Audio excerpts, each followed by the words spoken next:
And let's go right to our Glen McGregor, who is with Poilievre and the Conservatives in Surrey, British Columbia. Glen, the suburban city and Metro Vancouver as a whole could be up for grabs. How did the Tories plan to capitalize on that region?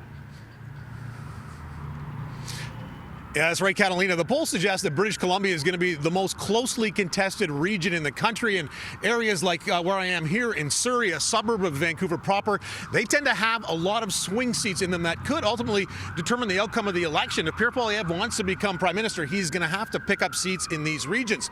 Now, the Conservatives did pretty well in this area when Stephen Harper led the party. They were much better at ethnic outreach then and spent a lot of time winning over the Indo-Canadian communities in places like here in Surrey or Brampton in the GTA. Today, candidates participated in a parade for Vaisakhi. That's the Sikh spring holiday. NDP leader Jagmeet Singh, after his platform release that you mentioned earlier in Burnaby, he came down to participate in that parade. He is really fighting to hold on to his seat in Burnaby Central. The NDP vote has collapsed across the country, and party insiders are worried that their leader might not be re-elected.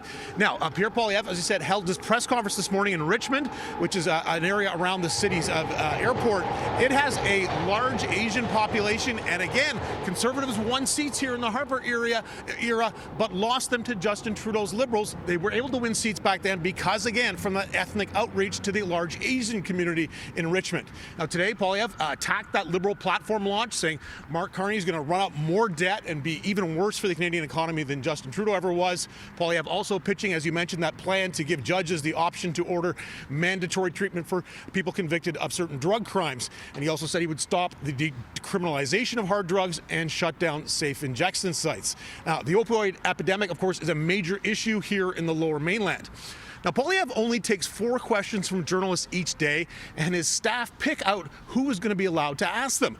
Today, they refuse to allow any national media, so that's City News, CBC, Global, CTV, to ask any questions. They said they were going to give all the questions to either local or ethnic media. And journalists covering that campaign, of course, we pushed back, and some shouted questions to Poilievre, which he did respond to. Message control is extremely important for the Conservatives, Catalina, and they're certainly not loosening up as we head into this final week of the campaign.